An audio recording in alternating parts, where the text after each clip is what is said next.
저는 이 금요일과 또 어제 이틀 동안 예수님을 우리가 왜 믿어야 하는가 하는 것에 대해서 말씀을 드렸습니다.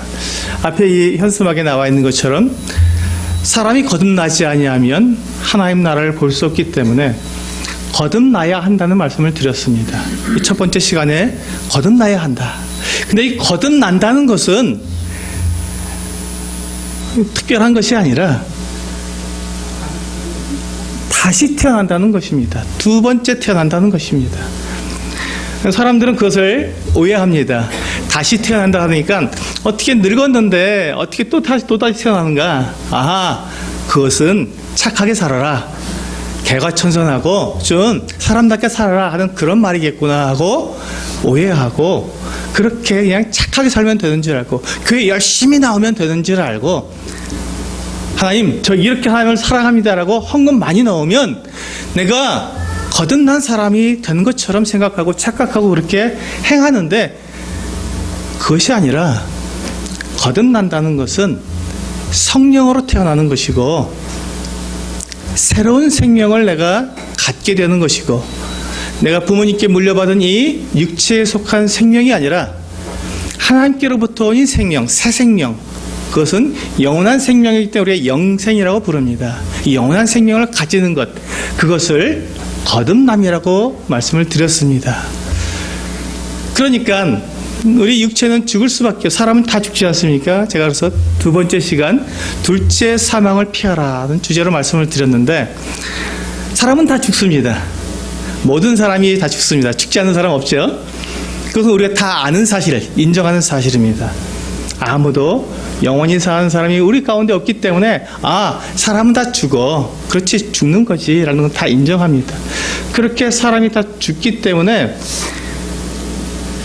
죄와 사망의 법이라고 하는 것을 제가 말씀을 드려요. 하나님께서 처음에 정해주신, 사람을 지으시고 첫 번째 사람들에게 주신 하나님의 법 1조 1항은 죄를 지으면 죽어야 한다고 하는 죄와 사망의 법을 하나님께서 처음에 주셨습니다. 그래서 사람이 죽는 것은 병들어 죽는 것이 아니고 기운이 다 빠져서 죽는 것이 아니고 그 병이 들어 죽고 기운이 빠져 죽고 사고로 죽는 그 원인, 그보다 더 큰 원인은, 더 기본적인 원인은, 근본적인 원인은 죄를 지었기 때문에 사람이 죽는다고 말씀을 드렸습니다. 그것이 하나님의 법이고 하나님께서 사람들에게 정해주신 법이기 때문에 죄를 지은 모든 사람은 죽어야 합니다. 그래서 어린아이도 죽어야 하고 젊은이도 죽어야 하고 늙은이도 죽어야 하는 것입니다. 죄를 지었기 때문에. 그래서 한 사람도 죽지 않는 사람이 없고 모든 사람은 다 죽어야 하기 때문에 모든 사람은 다 죄인이라고 제가 말씀을 드렸습니다. 사람이 죽기 때문에, 모든 사람이 죽기 때문에 모든 사람은 죄인입니다. 그래서 모든 죄인이 하나님 앞에 심판을 받게 될 텐데 이 세상의 맨 마지막, 가장 마지막 장면은 하나님께서 그 위엄의 보좌, 권위의 보좌에 앉으셔서 사람들을 재판하시는 장면으로 이 세상은 끝나게 됩니다. 그 마지막 재판, 하나님께서 그 권위와 영광과 위엄 가운데 앉으셔서 재판하시는 그 재판을 크고 흰 보좌에 앉으셔서 왕으로서, 재판하시는 왕으로서, 임금으로서 모든 백성들을 심판하시는 그 하나님의 그 재판, 그 재판은 사람들이 행한 대로, 우리가 평생에 행한 그 모든 것을 다 기록해 놓으시고 그 기록대로 모든 사람이 볼 수 있도록 다 펼쳐놓은 그 기록에 의해서 사람들을 재판하시는데 그 재판의 결과는 그 사람이 유죄이냐 무죄이냐를 가르는 것입니다. 그런데 우리 모든 사람들이 자신의 행한 그대로, 내가 말한 그 모든 것들을 사실대로 그대로 다 나타내 보였을 때 누가 자신 있게 나는 무죄라고 말할 사람이 누가 있냐는 것입니다. 아무도 없습니다. 그래서 모든 사람이 하나님의 그 보좌 앞에서 하나님, 저는 유죄입니다. 하나님께서 어떤 벌을 내리셔도 제가 받을 수밖에 없는 유죄입니다. 저는 죄인입니다라고 고백할 수밖에 없는 그 자리가 하나님께서 마지막으로 온 인류 모든 사람을 다 재판하시는 크고 흰 보좌의 심판이라는 것입니다. 그런데 그 크고 흰 보좌의 심판을 받게 되면 사람들은 다 유죄라고 고백하고 하나님께 벌을 받아 마땅하다고 고백할 그때 하나님께서 내리시는 벌은 둘째 사망, 두 번째 사망. 한 번 죽는 것은 내 육체가 죽는 것이고 두 번째 죽는 것은 영원한 불못. 구더기도 죽지 않고 불도 꺼지지 않는 그 영원한 불못에 던져지는 그것을 둘째 사망이라고 하는데 그 둘째 사망에 던져지는 것이 그 유죄로 판결된 사람들의 결과입니다. 그런데 하나님께서 그 은혜를 베푸셔서 그 둘째 사망을 피할 길을 마련해 주셨는데 생명책에 기록된 자는 둘째 사망에 들어가지 않는다고 약속해 주셨습니다. 그리고 그 생명책의 원래 이름은 어린 양의 생명책이었습니다. 그 어린 양이 누구였습니까? 예수 그리스도. 그렇습니다. 예수 그리스도, 그분이 어린 양이시고 그분이 우리를 위해서 자기의 피를 흘려서 우리를 대속하실 제물로 오신, 어린 양으로 오신, 하나님께 제사를 드릴 그 제물로서 오신 그분이기 때문에 그분의 피로 말미암아 죄의 용서함을 받은 사람은 그 사람의 이름이 생명책에 기록이 되고 생명책에 기록된 사람은 둘째 사망에 들어가지 않기 때문에 둘째 사망을 피할 수 있다고 제가 분명하게 말씀드렸고 하나님의 성경책에 하나님께서 그렇게 약속해 주셔서 우리가 그것을 믿고 둘째 사망, 영원한 불못을 피할 수 있게 되었습니다. 그것이 복음이고 그것이 우리에게 소망이 됩니다. 그리고 어제 두 번째 시간이죠. 셋째 시간에는 주 예수를 믿으라라는 제목으로 말씀을 드렸습니다. 하나님께서 사람들을 만드신 원래 목적은 무엇이라고 말씀드렸습니까? 사람들과 함께 영원히 사는 것. 하나님께서 사람을 만드셔서 서로 사랑하며 영원히 함께 사는 것이 하나님께서 사람을 만드신 근본 목적이었습니다. 그런데 이 사탄이 자기가 하나님을 대적해서 하나님 앞에 자기가 죄를 지었을 때 하나님을 이기고자 하나님을 하나님답게 하지 못하게 하려고 사람을 죄에 빠지게 해서 하나님과 같이 살지 못하게 하나님의 그 뜻, 하나님의 그 어미하신 계획, 하나님의 그 완전하심을 파괴하려고 사람으로 하여금 죄를 짓고 하나님으로부터 쫓겨나서 하나님과 함께 할 수 없는 그와 같은 상태로 만들어버렸습니다. 사탄은 그때 승리한 줄 알았습니다. 사탄은 근데 그때 내가 이제 하나님을 이길 수 있는 방법이 생겼어. 나는 하나님을 이길 거야. 됐어. 라고 생각했지만 하나님은 하나님이십니다. 절대 피조물, 절대로 만들어진 존재는 결코 하나님을 능가할 수가 없습니다. 그 하나님께서는 이미 사람을 만드시기 전에, 창세 전에 사람을 만드실 계획을 세우셨을 때 그때 사람이 범죄할 걸 아셨고 그 범죄할 사람을 위해서 하나님께서 계획을 세워 놓으셨습니다. 그것을 창세 전에 그리스도 안에서 우리를 거룩하고 흠이 없게 하시고 예수 그리스도로 말미암아서 우리를 하나님의 아들들로 삼기 위한 계획을 세워 놓으신 것입니다. 우리가 거룩하고 흠이 없게 되는 것은 바로 하나님의 아들 예수 그리스도 그분 때문이며 우리가 하나님의 아들들, 하나님의 아들과 딸이 되는 것은 바로 예수 그리스도 그분 때문에 된다고 하나님께서 이미 그 모든 것들을 계획해 놓으셨고 그것을 준비하셨습니다.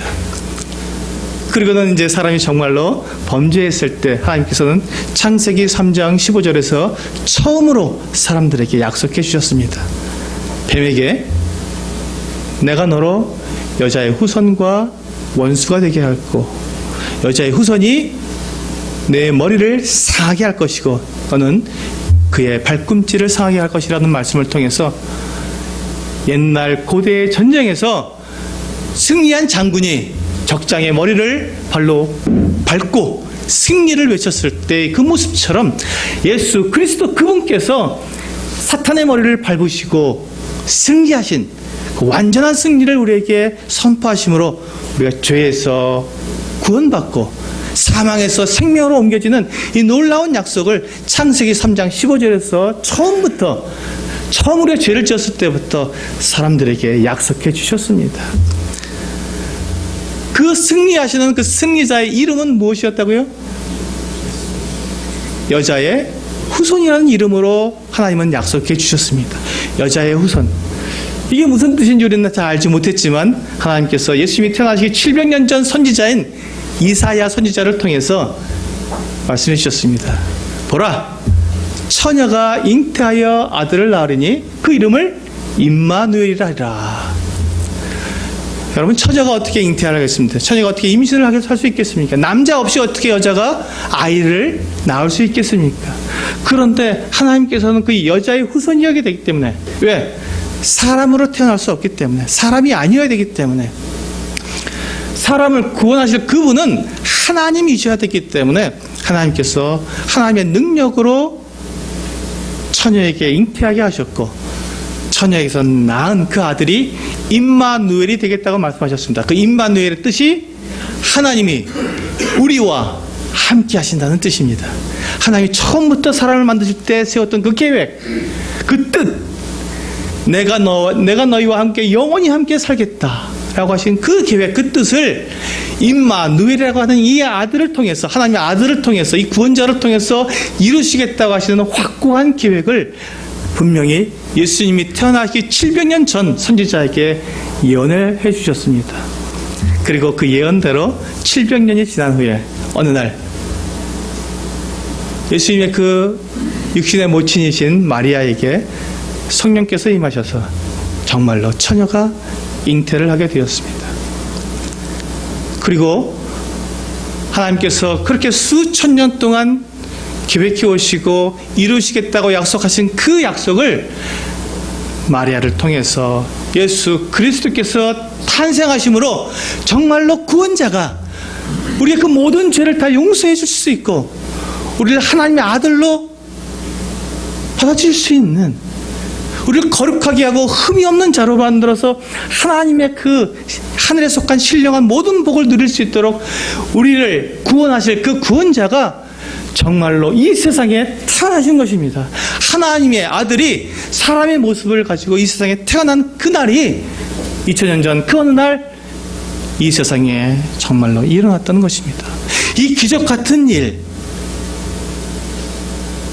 이 믿을 수 없는 그 일을 하나님께서 정말로 이루어주셨고, 하늘 보자, 그 영광의 보자, 사람을 만드시고 이 온 우주를 창조하신 그 하나님께서 사람처럼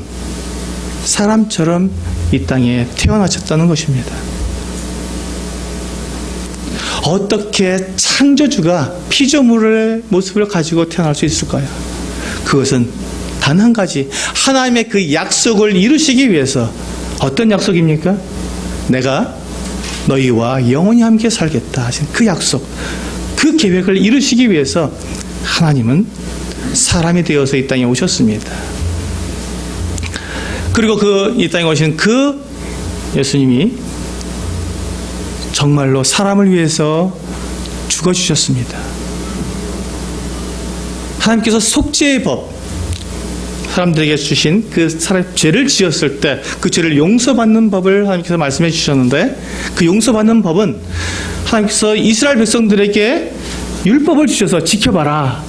그러니까 다 지키면 살 수 있다. 그러나 너희가 이것을 못 지켰을 때는 내가 너희에게 그 못 지킨 그것을 피할 수 있는 법을 알려주겠다. 그것은 너희가 죄를 지었을 때, 법을 어겼을 때마다 짐승을 가지고 와서 짐승을 너희를 대신해서 죽여라. 그럼 그 생명으로 말미암아 너희 생명이 보존되겠다. 생명이 생명을 보존하는 것이다. 너희가 지은 그 죄 때문에 죄와 사망의 법 때문에 너희가 죽어야 했지만 그 죽음을 이길 수 있는 법은 다른 생명을 대신해서 죽였을 때 너희가 생명을 보존받는 법이다. 이것을 속죄의 법이라고 말씀해 주셨습니다. 하나님께서 왜 이 속죄의 법을 우리에게 주셨습니까? 바로 예수 그리스도께서 우리를 대신 우리 대신 죽으시기 위해서 그 속죄의 법을 지키셔서 우리를 영원히 온전케 하시기 위해서 그 짐승들의 피로 우리의 죄를 일시적으로 잠깐 동안 단 한 번씩만 용서해 주시는 이것을 경험함으로 하나님께서 약속하신 이 우리의 죄를 용서하신다는 그 법은 예수 그리스도의 피로 가능한 것이구나. 예수 그리스도께서 정말로 이루실 수 있는 그 법이구나 하고 우리가 깨닫고 믿게 될 수 있도록 하나님께서는 이 속죄의 법을 주셨고 그 속죄의 법에 따라 예수 그리스도께서 십자가에 달리셨습니다.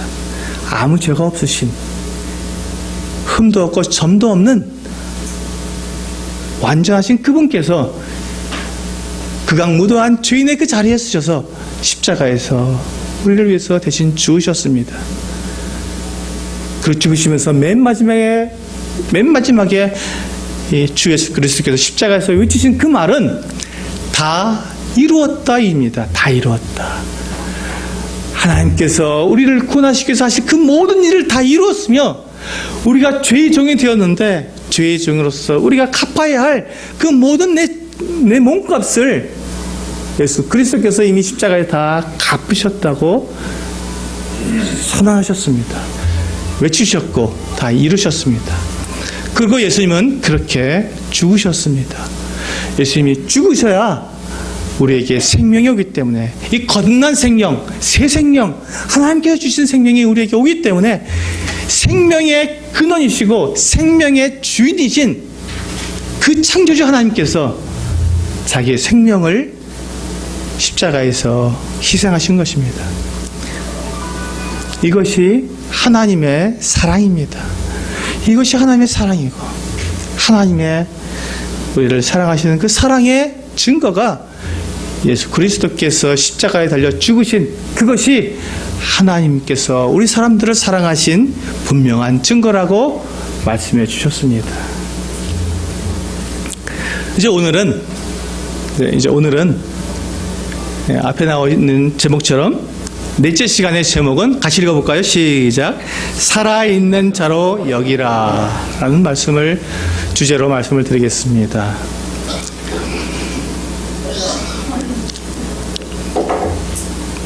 예수님께서 죽으셨습니다. 예수님께서 죽으셨어요. 그런데 예수님께서 죽으심으로 끝났다면 우리에게는 아무런 소망도 없을 것이고 우리가 생명을 갖는다는 것, 이 살아온 생명, 하나님께서 주신다는 그 생명을 우리가 갖는다는 확신을 우리가 가질 수 없었을 것입니다. 참 놀랍게도요, 우리 주님은 죽음으로 끝나지 않으셨습니다. 죽음으로 끝나지 않으셨어요. 주님은 다시 살아나셨습니다. 오늘 제가 이 마지막 시간에 들을 이 기쁜 소식은 예수 그리스도께서 부활하셨다는 소식입니다. 예수 그리스도께서 부활하셨다. 이 기쁜 소식을 오늘 전해드리고자 합니다. 마태복음 27장 57절에서 61절에 보시면 이와 같이 말씀하고 있습니다. 예수님께서 어떻게 죽으셨는지가 나오고 있습니다. 제가 읽어드리겠습니다.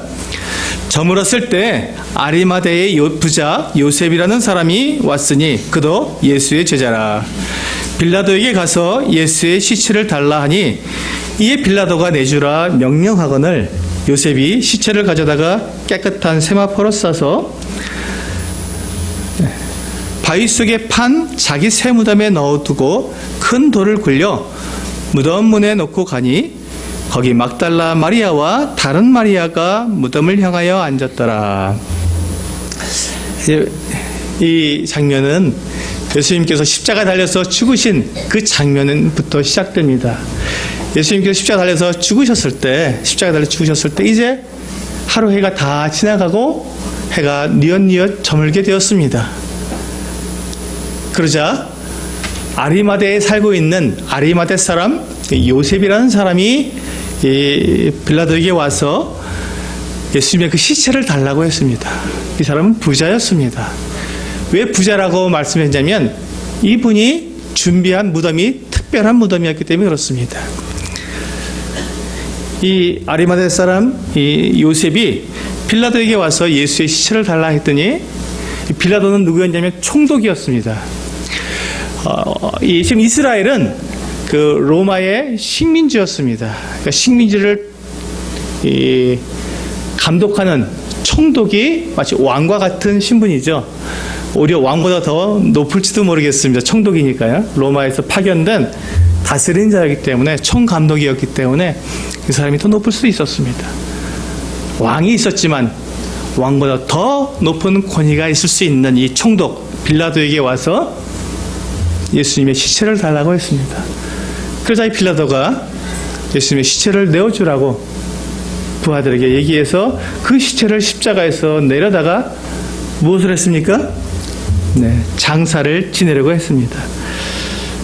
59절에 보니까 요셉이 시체를 가져다가 깨끗한 세마포로 싸서 이게 이제 이스라엘의 장례법입니다.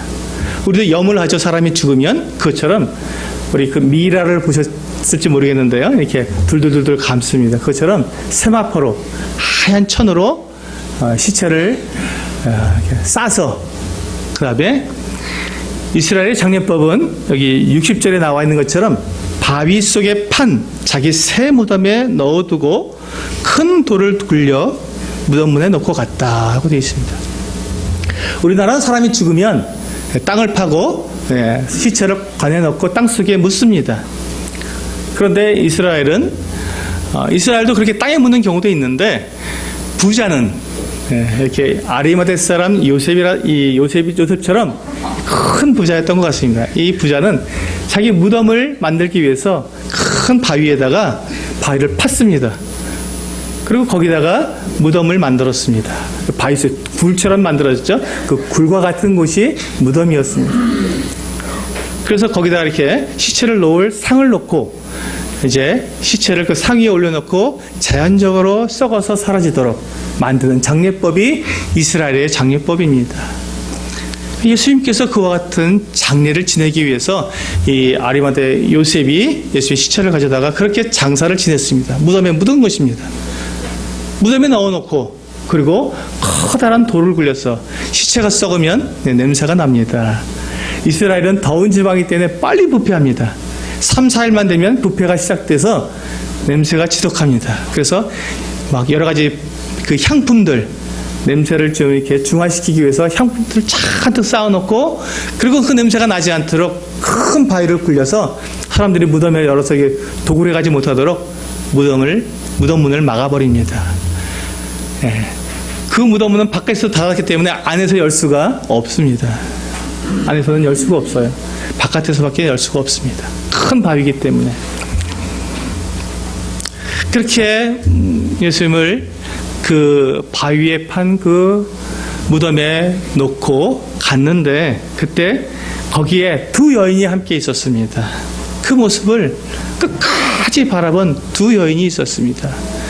한 여인의 이름은 막달라 마리아였고 다른 여인의 이름도 역시 마리아였습니다. 이 두 마리아가 함께 그 무덤을 끝까지 지켜보았습니다. 왜냐하면 예수님이 너무 갑자기 십자가에 처형됐기 때문에 장사 지낼 그 준비를 못했습니다. 그래서 이 향품을 충분히 놓아서 시체 썩는 냄새가 나지 않게 좀 이렇게 도와드리고 냄새가 심하게 나면 사람이 지나가다가 누구 무덤인데 이렇게 냄새가 나? 이렇게 모욕할까봐 두 마리아는 마음이 너무 아팠습니다. 예수님의 시체에 넣어야 할 향품이 적은데 혹시 모독을 받을까봐 굉장히 마음을 졸였습니다. 그리고 끝까지 그 장사 지낸 걸 끝까지 보고는 마음에 다짐을 하고 돌아갔습니다. 근데 그 다음날이 안식일이었습니다. 유대인들은 안식일날 움직일 수가 없습니다. 아무 일도 할 수가 없습니다.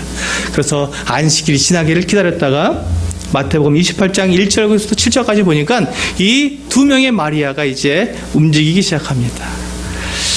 1절에 보니까 안식일이 다 지나고 안식 후 첫날이 되려는 새벽에 막달라 마리아와 다른 마리아, 그렇죠? 그 두 명의 마리아, 두 여인이 이제 일어났습니다. 그리고 무덤을 보려고 갔더니, 이 마태복음에서는 무덤을 보려고 갔다고 했는데 다른 이 복음서에서는 향품을 놓으려고, 향품을 더 드리려고 몸에 바를 향품을 준비해서 갔다라고 되어 있습니다.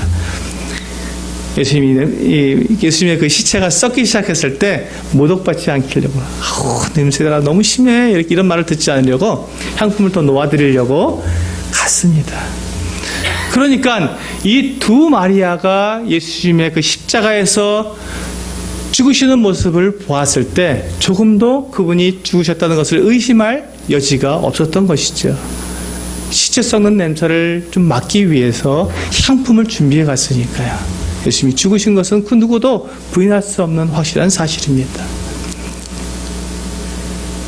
그리고 이제 제3일 되는 날에 이 향품을 들고 두 여인이 그 무덤에 갔는데, 제가 읽어드리겠습니다. 2절에 보니까 큰 지진이 나며 주의 천사가 하늘로부터 내려와 돌을 굴려내고 그 위에 앉았는데 그 형상이 번개 같고 그 옷은 눈같이 희건을 지키던 자들이 그를 무서워하여 떨며 죽은 사람같이 되었더라. 여기 보시면 이 무덤을 지키던 사람들이 있었습니다. 군사들이 있었는데요. 예수님의 그 무덤 앞에서 지켜서 예수님의 시체를 아무도 훔쳐가지 못하도록 딱 지키고 있었습니다. 그런데 그날 이 여인들이 예수님의 그 시체를 보러 갔을 때 지진이 나고 또 주의 천사가 하늘로부터 내려와서 그 돌을 굴려냈습니다. 그리고 돌 위에 앉았습니다. 천사가. 그리고 그 천사가 이 여자들에게 말을 했습니다. 5절입니다. 천사가 여자들에게 말하여 이르되 너희는 무서워하지 말라.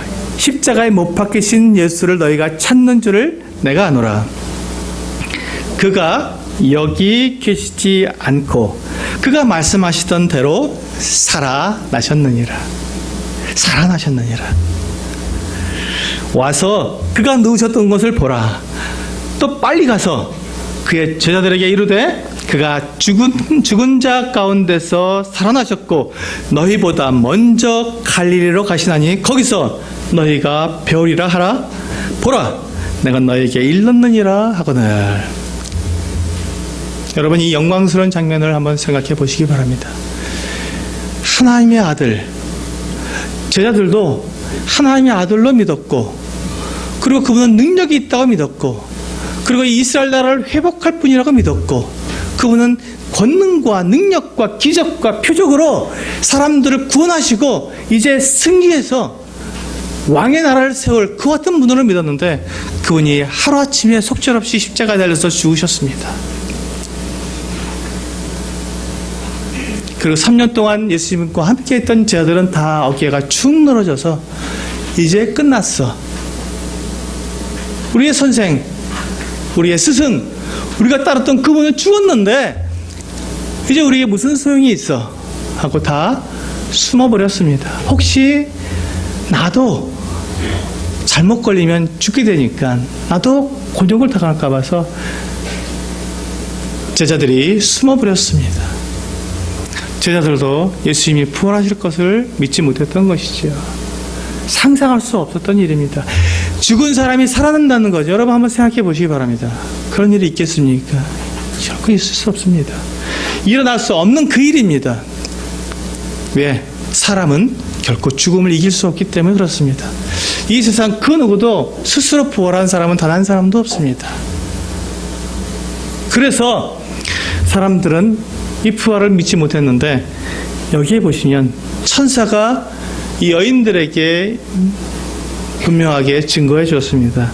그가 여기에 계시지 않고 그가 말씀하신 대로 살아나셨느니라 하고 분명히 말씀해 주셨습니다. 그렇습니다. 예수님은 다시 살아나셨습니다. 부활하셨습니다. 그런데 이제 여인들이 가서 제자들에게 예수님께서 다시 살아나셨다고 천사의 한 말을 그대로 해줬습니다. 그러면 이 제자들이 여인들의 말을 믿고 예수님께서 부활하셨다는 것을 믿었겠습니까? 예, 아닙니다. 믿지 못했습니다. 아니, 어떻게 제자들이 그걸 못 믿습니까? 라고 묻는데 그들도 우리가 똑같은 사람입니다. 우리도 부활 어떻게 그런 일이 있어 하고 우리도 못 믿겠는데 제자들도 동일한 사람들이었다는 것입니다. 그게 참 감사해요. 야, 그렇구나. 예수님을 직접 만났던 이 제자들도 예수님께 부활하셨다는 그 소식을 들었지만 못 믿었구나.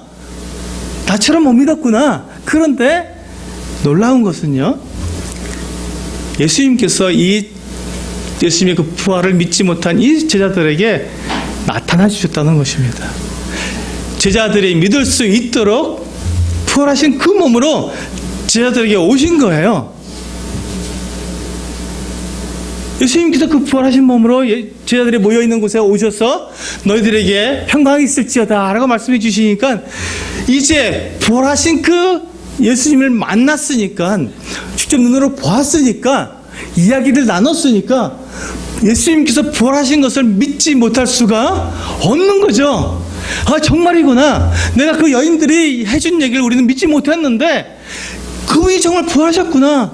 바로 앞에 있는데 뭘 못 믿어요? 믿고 말고 하는 게 아니지 않습니까? 부활하신 그분을 만났으니까 부활한 게 사실이에요. 그러자 이 제자들이 주님 부활하셨다는 것을 담대하게 이제 말할 수 있게 되었습니다. 그런데요, 주님께서 한 가지 더 우리들에게 확실하게 예수님의 부활을 우리에게 알려주시려고 한 가지 더 일을 하셨습니다. 오늘 이 말씀인데요, 요한복음 20장 21절부터 29절 보면 참 놀라운 일이 생겼습니다. 그 예수님의 제자들이 함께 모였을 때 예수님이 나타난 그 부활하신 예수님을 만났던 이 제자들 중에 이 도마라고 하는 사람, 도마라고 하는 제자가 있었는데요. 예, 우리 부엌에 쓰는 도마 말고요. 예, 이름이 도마입니다. 이 도마라는 이 사람이 그 자리에 없었어요. 예수님을 보지 못했죠. 부활하신 주님을 만나지 못했죠. 그런데 이 다른 제자들이 예수를 만났으니까 분명하지 않습니까? 이 도마에게 가서, 도마, 우리가 부활하신 주님을 만났어. 정말 예수님이 부활하셨어. 우리가 그게 무슨 말인지 몰랐잖아. 예수님이 여러 번 말씀하셨는데, 근데 정말로 부활하셨어. 다시 살아나셨다고. 그분이 하나님의 아들이 분명해. 우리가 이론적으로 알았는데 생명, 이 죽음을 이기셨으니 그분이 하나님의 아들이 아니고는 누구시겠어 하고 이 도마에게 말했어요. 근데 도마가 얼굴을 싹 바꾸고, 무슨 소리야? 너희들 미쳤어? 어떻게 죽은 사람이 다시 살 수 있어? 그런 일은 절대로 있을 수 없어. 난 못 믿어. 다른 제자들이 그렇게 얘기해 주는데도 도마는 그렇게 말했습니다. 나는 못 믿어. 믿을 수도 없어. 만약에 그분이 부활하셨다면 내가 내 이 손가락으로 그 주님의 손에 난 그 못자국, 거기다가 내 손가락으로 넣어보고, 그분의 이 옆구리에 난 창자국, 거기에 내 손을 넣어보고, 그렇게 한다면 난 믿을게. 그런 일은 없어. 어떻게 죽은 사람이 살아날 수 있어? 라고 말을 했습니다. 그리고 이제 며칠이 지나서 이제 다시 모이게 되었습니다. 이제 그 말씀이 이제 21절, 24절부터 나옵니다. 읽어드리겠습니다. 12제자 중에 하나로서 디도마라 불리는 도마는 예수께서 오셨을 때 함께 있지 아니한지라. 다른 제자들이 그에게 이르되 우리가 주를 보았노라 하니 도마가 이르되 내가 그의 손에 못자국을 보며 내 손가락을 그 못자국에 넣으며 내 손을 그 옆구리에 넣어보지 않고는 믿지 아니하겠노라 하니라. 네, 그 다음에 26절입니다. 여드레를 지나서 이제 8일이 지났습니다. 제자들이 다시 집안에 있을 때 다시 모였어요. 이제 도마도 함께 있고 이제 드디어 도마가 같이 있었습니다. 문들은 닫혔는데 예수께서 오사 가운데 서서 이르시되 너희에게 평강이 있을지어다 하시고, 27절 같이 읽어볼까요? 중요한 말씀이니까 27절부터 다시 읽겠습니다. 시작. 도마에게 이르시되 내 손가락을 이리 내밀어 내 손을 보고 내밀어 내 옆구리에 넣어보라. 그리하여 믿음 없는 자가 되지 말고 믿는 자가 되라. 아멘.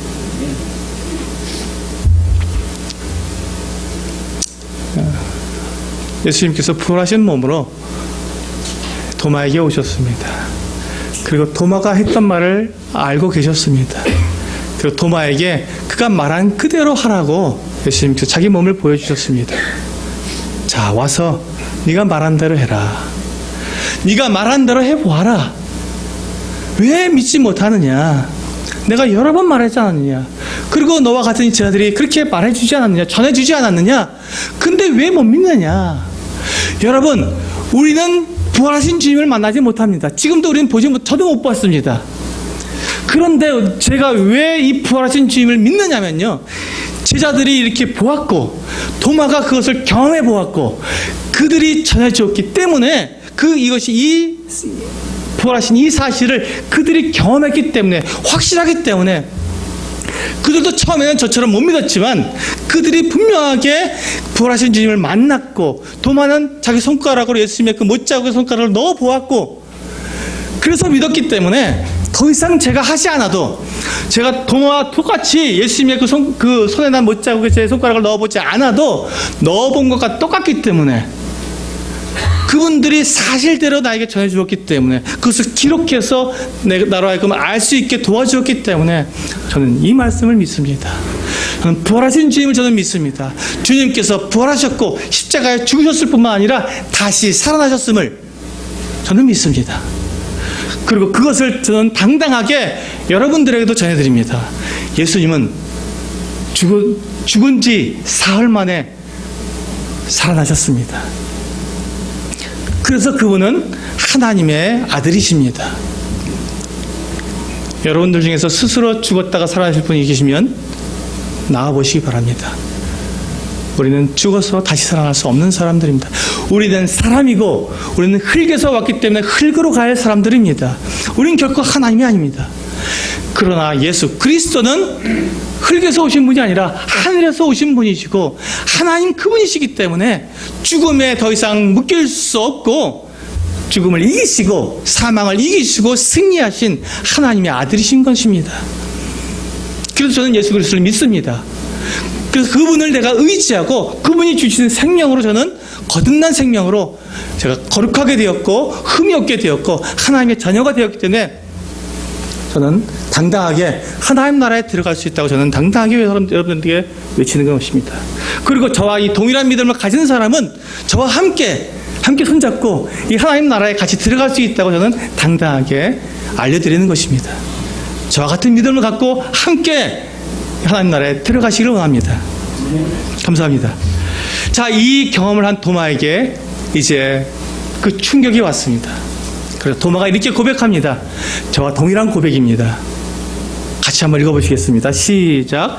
도마가 대답하여 이르되 나의 주님이시요 나의 하나님이시나이다. 예수께서 이르시되 너는 나를 본고로 믿느냐?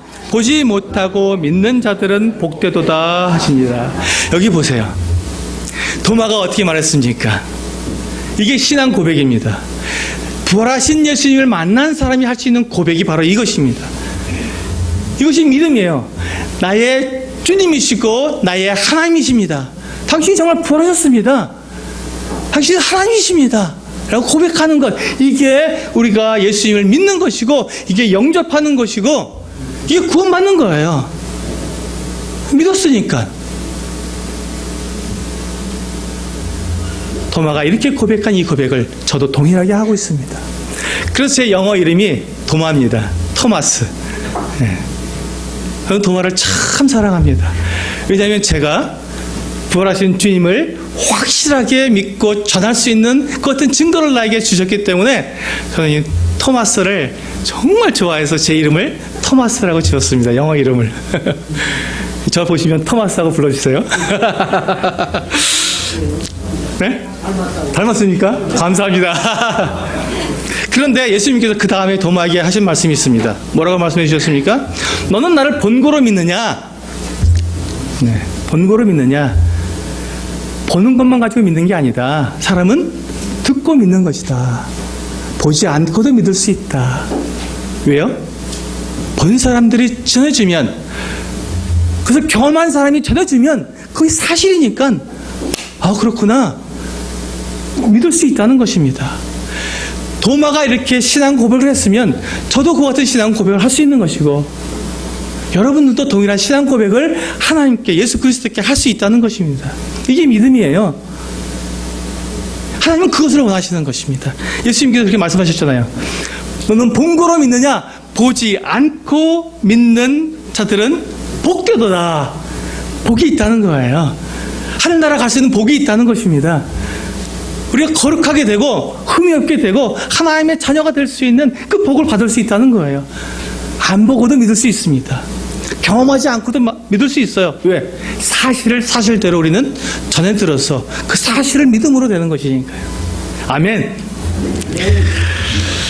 예수님께서 부활하시는 것은 우리들에게 바로 하나님의 아들이심을 나타내 주시기 위해서, 그 확신을 주시기 위해서 우리에게 그 부활해 주셨습니다.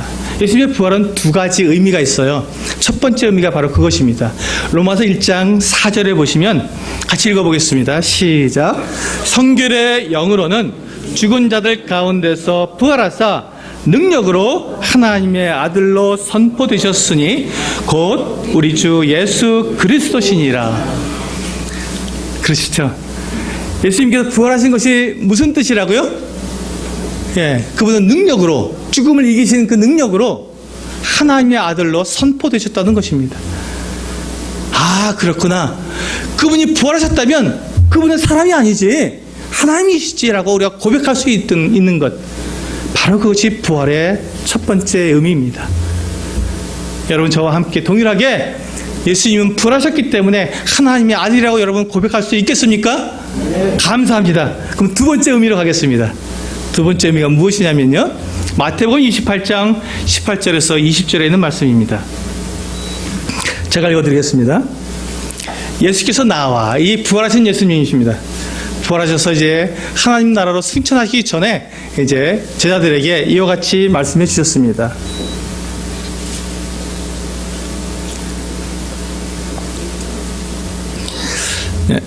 18절입니다. 예수께서 나와 말씀하여 이르시되 하늘과 땅의 모든 권세를 내게 주셨으니 그러므로 너희는 가서 모든 민족을 제자로 삼아 아버지와 아들과 성령의 이름으로 세례를 베풀고 내가 너희에게 분부한 모든 것을 가르쳐 지키게 하라. 여기까지 우리 잘 알고 계시죠? 근데 그 다음 말씀이 중요합니다. 볼지어다부터 같이 읽어보시겠습니다. 시작. 볼지어다 내가 세상 끝날까지 너희와 항상 함께 있으리라 하시니라. 예수 그리스도께서 부활하신 이유는요, 세상 끝날까지 우리와 항상 함께 계시기 위해서 부활하신 것입니다. 죽은 사람이 어떻게 우리와 함께 있을 수 있겠습니까? 여러분, 죽은 사람과 함께 지낼 수 있습니까? 결코 그럴 수 없습니다. 예수님께서 십자가에 달려 죽으시고 장사되어서 썩어버리셨다면, 그것으로 끝나버리셨다면, 제자들이 그 죽은 예수님, 무덤에 묻히신 예수님 때문에 그들의 어깨가 축 늘어지고 실망하고 좌절하고 낙담해서 그냥 그렇게 이제 소망이 없어지고, 베드로는 어부가 있기 때문에 아유 물고기 잡으러 가자 하고 자기 본업으로 돌아가는 이와 같은 삶을 살 수밖에 없었는데, 죽었으니까요. 죽어 있는 사람과 어떻게 동행합니까? 그런데 예수님께서는 이와 같이 말씀하셨습니다. 내가 세상 끝날까지 너희와 항상 함께 있으리라. 어떻게 이게 가능합니까?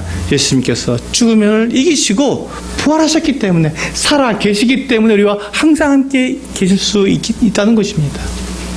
예수님은 우리와 항상 함께 계시기 위해서 부활하셨습니다.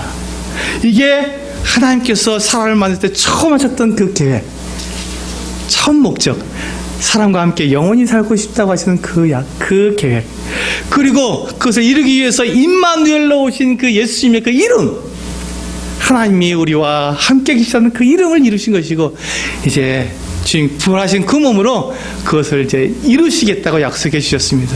볼지어다 내가 세상 끝날 때까지 너희와 항상 함께 있을 것이다. 그럼 지금 그 제자들이 죽었습니다. 이 첫 번째 약속을 받은 이 제자들은 죽었습니다.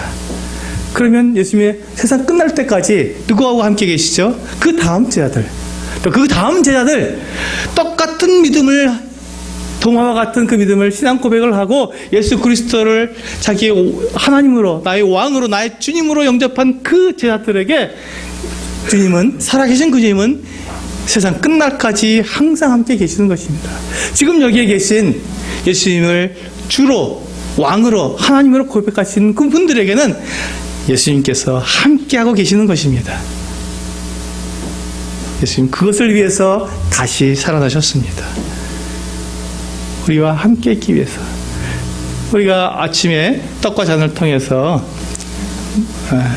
주의 만찬을 통해서 주님께서 우리와 함께 계신 것을 우리는 경험했습니다. 떡을 나누고 잔을 나누면서 내가 주님과 함께 하나라고 하는, 내가 주의 살을 먹고 주의 피를 마시면서 주님과 내가 하나가 되었다는 이 고백을 우리는 했습니다. 주님이 함께 계시고 나와 항상 함께 계시다는 것을 우리는 기억할 수 있도록 이 놀라운 예식을 우리에게 주셔서 우리는 그것을 통해서 매주 예수님이 우리와 함께 계시다는 것을 우리는 기억하고 있습니다. 이 약속을 그대로 지금 지키고 있는 것이죠.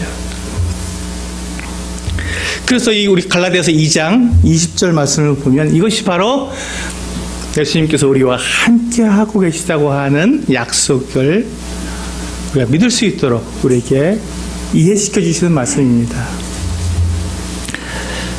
네, 이 말씀은 많은 분들이 알고 계시고 또 좋아하는 말씀이라고 생각이 됩니다. 우리 같이 한번 읽어보겠습니까? 시작.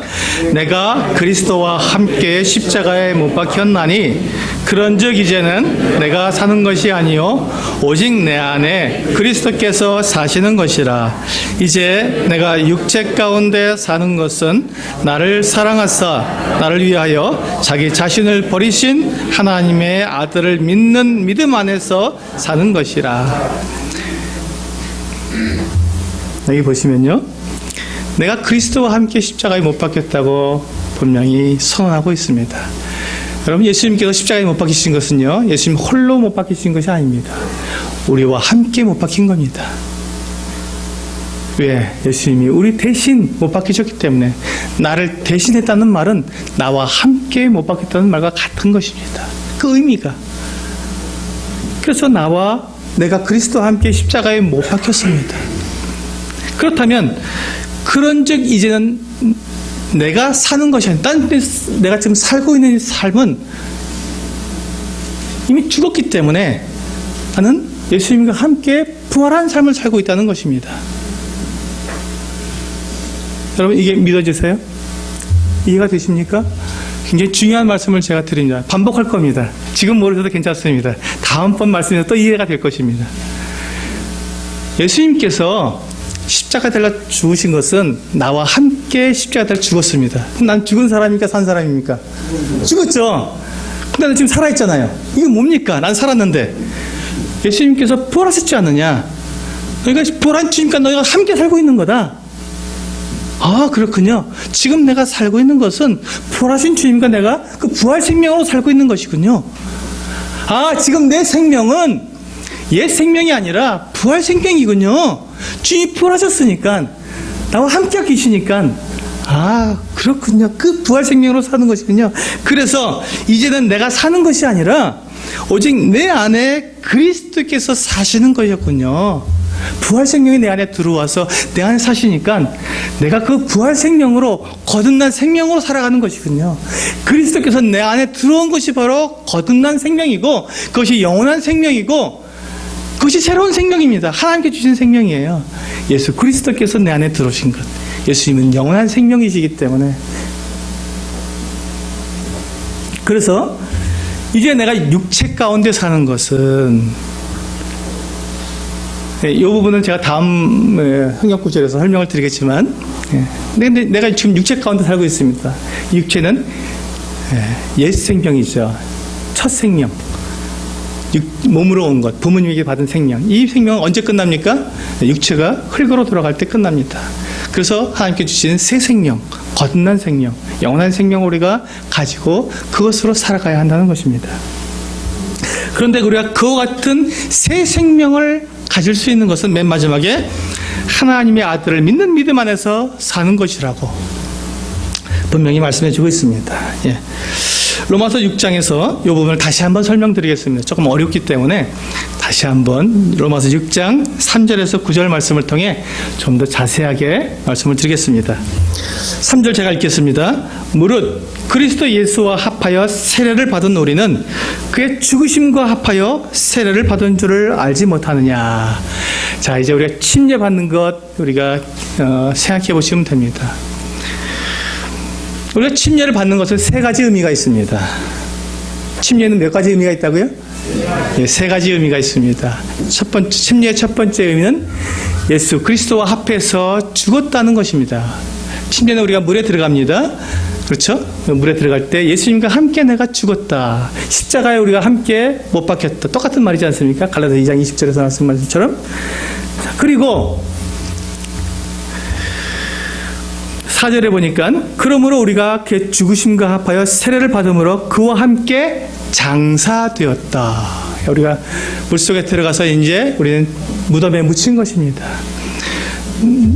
그래서 침례의 두 번째 의미는 예수 그리스도와 함께 장사되었다. 나는 완전히 이제 무덤에 묻혔다. 끝났다. 내 몸은 썩어서 냄새날 수밖에 없는 죽어버린 사람이다. 가치가 없는 존재다. 라고 고백하는 것입니다. 세 번째 의미는 무엇입니까? 네, 그 다음에 이는 아버지의 영광으로 말미암아서 그리스도를 죽은 자 가운데서 살리심과 같이 우리로 또한 새 생명 가운데 행하게 하려 함이라. 예수 그리스도께서 부활하신 것처럼 우리도 동일하게 예수 그리스도 안에서 부활했다고 하는, 물에서 올라옴으로써 우리가 새 생명을 가졌다고 하는, 예수 그리스도의 생명, 부활하신 생명을 나도 가졌다고 하는 이 세 번째 의미를 가지고 있습니다. 여러분, 침례는 그냥 이 의식으로 받는 것이 아니라 이 세 가지 의미를 우리가 분명하게 고백하는 것입니다. 나는 죽었고 장사되어서 쓸모없는 인간이었는데 예수 그리스도께서 부활해 주셔서 나도 함께 부활했고 나는 그 예수 그리스도를 믿음으로 말미암아 나는 이제 영원한 생명을 가지고 살아간다고 하는 고백이 바로 이 침례의 고백입니다. 그러니까 우리가 살고 있는 이 삶은, 지금 육체 가운데 살고 있는 이 삶은 어떤 삶입니까? 두 번째 생명으로 살아가고 있는 삶입니다. 거듭난 생명으로 살아가고 있는 것입니다.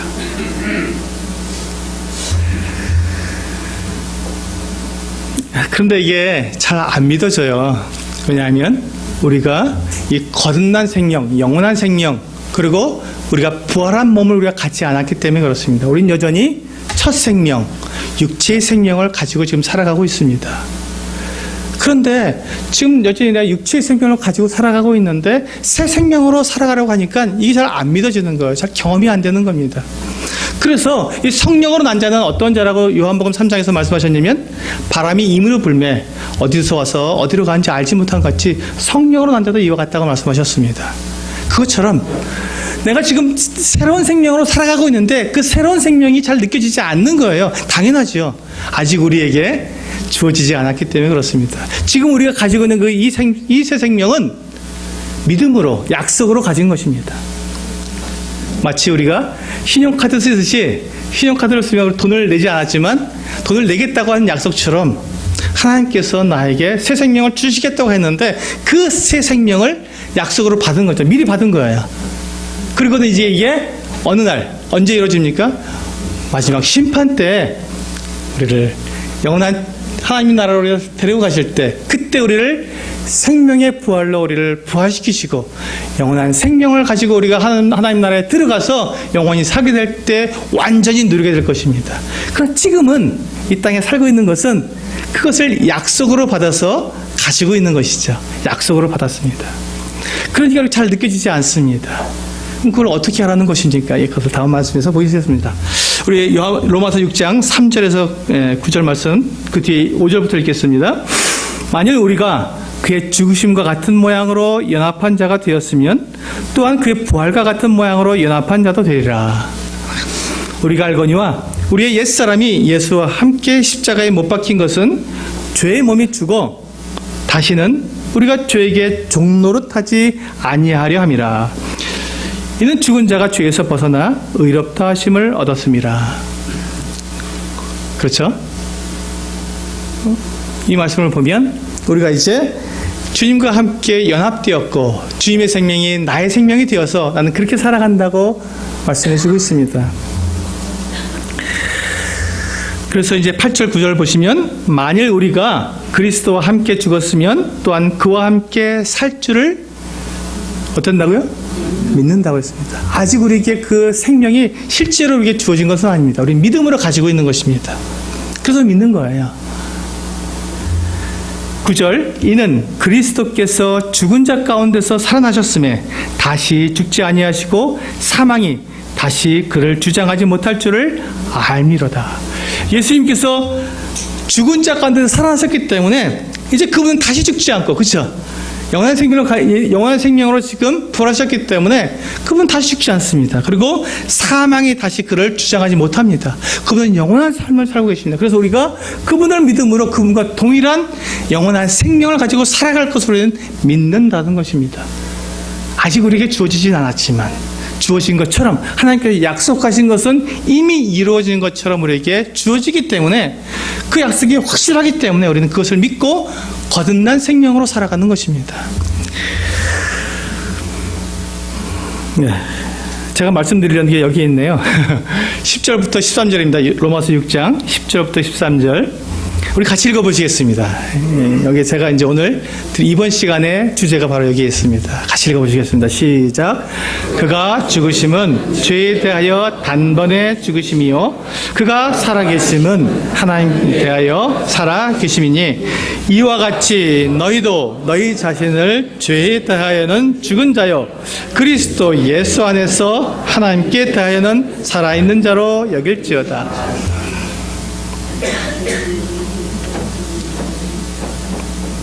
우리는 지금 우리가 가지고 있는 이 생명, 내가 살고 있는 이것은 육체 가운데서 살고 있는 것입니다. 그래서 이 육체는 하나님께서 정하신 법대로 흙에서 와서 흙으로 돌아가야 하는 생명입니다. 우리는 그것을 잠깐 동안 살고 있는 거예요. 그래서 이 육체의 생명, 거듭나지 않은 생명과 우리가 믿음으로 말미암아서 약속으로 받은 새 생명이 지금 동시에 같이 있는 것입니다. 내 안에 예수 그리스도께서 계심으로 옛 생명과 새 생명이 함께 공존해 있습니다. 그러니까 우리가 계속해서 갈등을 하는 거예요. 어떻게 보면 내가 믿는 것 같고 확실한 것 같은데 어떻게 보면 또 내가 아닌 것 같기도 하는 이와 같은 갈등이 우리 안에서 일어날 수 있다는 것입니다. 확실한 것은요, 하나님은 약속대로 약속을 반드시 이루시는 분이라는 것입니다. 하나님께서 하신 말씀은 결코 어길 수 없으며 하나님께서는 그 약속을 지키시기 위해서 자기의 목숨을 거신 분이라는 것을 저는 말씀을 드립니다. 주 예수를 믿으라. 그리하면 너와 내 집이 구원을 받으리라고 하나님께서는 약속해 주셨습니다. 영접하는 자, 곧 그의 이름을 믿는 자들에게는 하나님의 자녀가 되는 권세를 주겠다고 약속해 주셨습니다. 믿는 자는 영생을 얻는다고 약속해 주셨어요. 근데 그 약속을 지키기 위해서 하나님은 어떻게 하셨습니까? 하나님의 아들, 삼위일체의 하나님 자신이신 그분이 사람이 되어서 이 땅에 오신 거예요. 그리고 그분이 십자가에 달려 죽으셨습니다. 자기 목숨을 희생하신 거예요. 무엇 때문에요? 그 약속을 지키시기 위해서. 주 예수를 믿으라. 그리하면 너와 내 집이 구원을 받으리라 하신 그 약속을 지키시기 위해서. 영접하는 자, 그 이름을 믿는 자들에게는 하나님의 자녀가 되는 권세를 주겠다고 하는 그 약속을 지키시기 위해서 하나님은 그 한마디 그 약속을 지키시기 위해서 자기의 목숨을 십자가에 내놓으신 거예요. 그 약속을 지키시기 위해서. 하나님의 약속은 그냥 사라져버리는 것이 결코 없어요. 하나님께서는 그 약속을 지키시기 위해서 우리 사람들과 하는 그 약속을 정확하게 지키시기 위해서 자기의 목숨을 바치신 분이라는 것이에요. 그 하나님께서 여러분들을 고난시가 있다고 할 그 약속을 어기시겠습니까? 자기 목숨을 내어주신 분이 그 약속을 어기고 우리를 모른 채 하시겠습니까? 결코 그럴 수 없다는 것입니다. 그분은 하나님이시기 때문에 그 약속을 어길 수가 없습니다. 그래서 우리에게 주신 그 새 생명, 우리 안에 주신 그 예수 그리스도, 우리 안에 주신 그 성령님, 하나님의 영, 그리스도의 영, 성령, 삼위일체의 영이신 그 성령께서 우리 안에 계시다는 것은 우리가 영원한 생명을 가졌다고 하는 그 증거가 되는 것입니다. 그래서 이 말씀에서 보시면 그가 죽으심은 죄에 대하여 단번에 죽으셨다.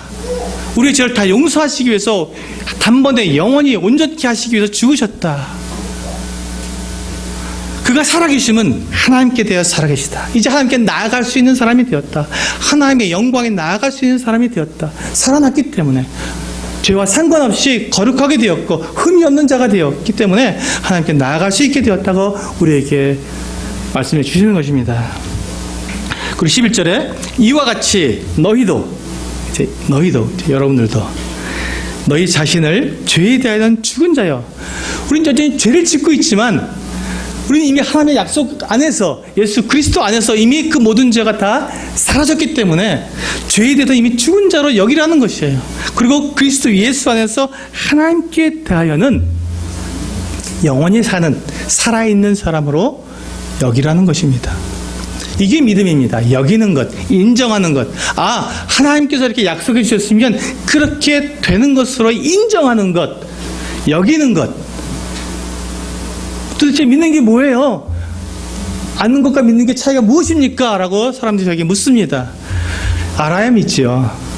알아야 믿죠. 모르는데 어떻게 믿습니까? 알라는 것입니다. 분명히 알고 알았으면 나에게 그 알게 하신 그분이 하나님이시라면 하나님은 결코 그 약속을 어길 수 없는 분이기 때문에 그것을 인정하라는 거예요. 내가 믿으면 하나님께서 나를 영원한 생명을 주시고 나를 하나님 나라에 데리고 가시기 때문에 그 약속을 지키시겠구나. 그렇다면 나는 이제 구원받은 사람이 되었구나. 나는 거룩한 자가 되었구나. 하나님의 자녀가 되었구나라고 인정하는 여기라는 것입니다. 살아있는 자로 여기라는 것입니다. 이것이 믿음입니다. 여러분, 믿음은 정말 단순한 것입니다. 복잡한 것이 아닙니다. 왜냐하면 하나님께서는 어린아이, 청년이든지 노인이든지 남자든지 여자든지 지식이 많은 사람이든지 지식이 없는 사람이든지 그 누구이든지 하나님을 믿고 구원받아서 하나님 나라에 들어갈 수 있어야 되기 때문에 하나님은 가장 쉬운 방법으로, 가장 단순한 방법으로, 그러나 가장 확실한 방법으로 사람들을 구원하기 원하셨습니다. 그 방법이 믿으라는 것입니다. 그런데 여러분, 하나님께서 여러분들을 믿게 만드시지는 않습니다. 많은 분들이 그럼 좀 믿게 만들어주세요 하고 기다리시는 분들이 종종 있더라고요. 하나님은 근데 항상 말씀하십니다. 믿으라. 내가 한 이 말들, 성경에 기록된 이 말을 들었으면 네가 스스로 믿으라 하고 하나님은 요청하십니다. 하나님께서 우리에게 주신 도전은 네가 믿으라는 것입니다. 기다리지 말고 내가 적극적으로 들었으면 반응을 하라는 것입니다. 하나님 정말 나의 하나님이십니다. 나의 주님이십니다. 나에게 생명을 주셔서 감사합니다라고 나오라는 것입니다. 이제 로마서 6장 그 뒷부분인데요.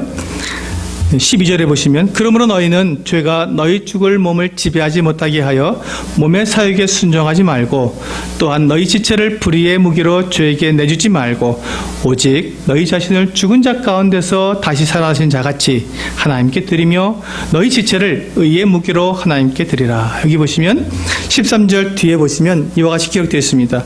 오직 너희 자신을 죽은 자 가운데서 다시 살아난 자 같이, 예수님께서 다시 부활하신 것 같이 너희도 동일하게 그렇게 너희 자신을 하나님께 드리라. 우리가 우리 자신을 하나님께 드릴 수 있는 자격이 주어졌다는 것입니다. 우리가 죄를 지었을 때 모든 사람이 죄를 지었으며 하나님의 영광에 이르지 못하는 것 같은 존재였는데 이제 우리가 부활한 생명, 예수 그리스도의 부활과 함께 연합한 자가 되어서 하나님께 나를 드릴 수 있는 그와 같은 사람이 되었다는 것입니다. 그렇게 여기고 그렇게 드리라는 것입니다. 우리를 그렇게 받아주시겠다고 약속해 주셨습니다. 에베소서 1장 13절에서 14절 말씀입니다. 그 안에서 너희도 진리의 말씀 곧 너희의 구원의 복음을 듣고 그 안에서 또한 믿어 약속의 성령으로 인치심을 받았으니. 아까는 우리가 예수님께서 우리와 함께 연합되었다고 말씀을 드렸는데 이번에는 우리가 너희도 진리의 말씀, 하나님의 말씀이죠. 곧 너희의 구원의 복음을 듣고, 이건 본 것이 아닙니다. 들었습니다. 우리처럼 도마처럼 이렇게 예수님을 직접 본 것이 아니라 도마가 들려준 그 복음, 다른 예수님을 믿고 경험한 분들이 들려준 이 복음을 듣고 그 안에서 또한 믿어 듣고 믿은 우리는 약속의 성령으로 인치심을 받았다. 성령께서 우리 안에 들어오셨다는 것입니다. 믿는 사람에게는 성령이 그 안에 들어오십니다. 이것이 성령이 주시는 새로운 삶, 거듭난 삶, 거듭난 생명, 새 생명, 영원한 생명입니다.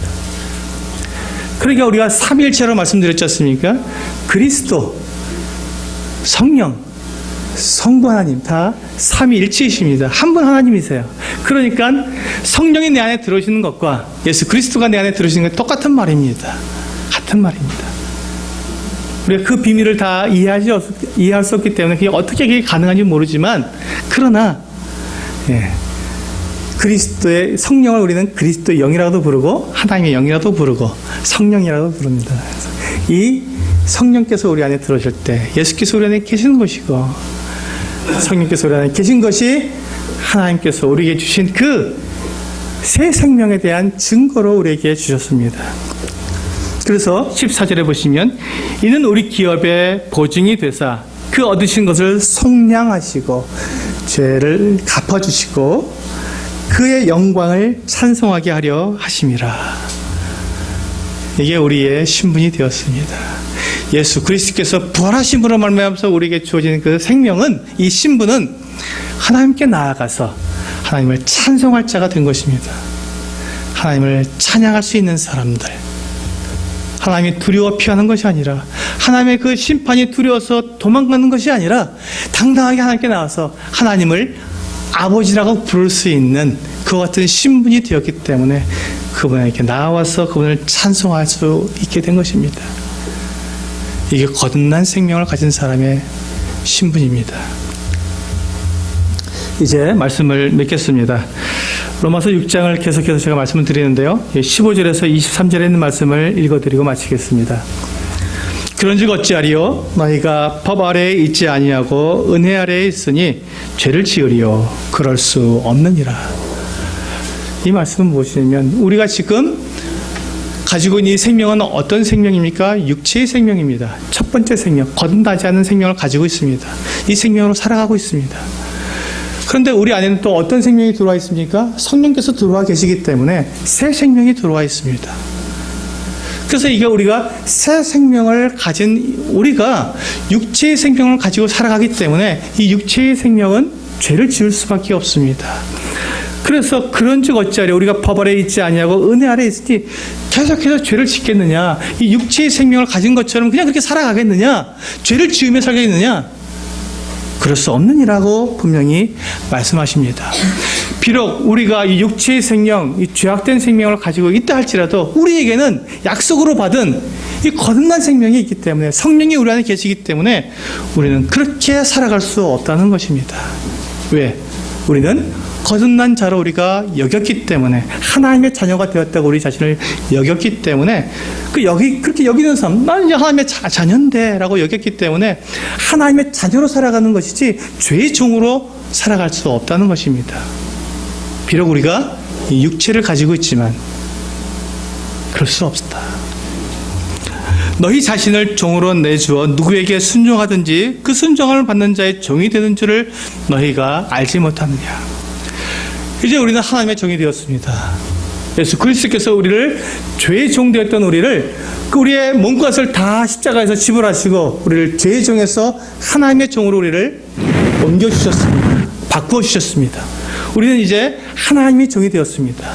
그러므로 우리는 하나님을 위해서 살아가고 하나님의 자녀답게 살아가는 사람들이 되었습니다. 그런데 우리가 여전히 우리 몸으로 죄의 종처럼 죄를 계속해서 짓고 있다면 그는 거듭난 생명에 합당하지 않은 것입니다. 그렇게 살아갈 수 없다는 말씀입니다. 그렇게 살아가지 말라는 말씀입니다. 왜 이 말씀하시냐면 우리가 여전히 육체를 가지고 있기 때문에 그렇습니다. 육체는 우리를 계속해서 죄를 범하게 우리를 이끌어가기 때문에 그럴 수 없다고 잘라버리라는 것입니다. 17절에 보시면 하나님께 감사하리로다. 우리가 본래 죄의 종이더니 너희에게 전하여 준 바 교훈의 분을 마음으로 순종하여 18절 죄로부터 해방되어 의에게 종이 되었느니라. 우리의 신분은 예수 그리스도를 믿는 사람은 죄의 종이 아니라 더 이상 죄와 상관없이 살아가는 죄에서 해방된 의의 종이라고 말씀해 주고 있습니다.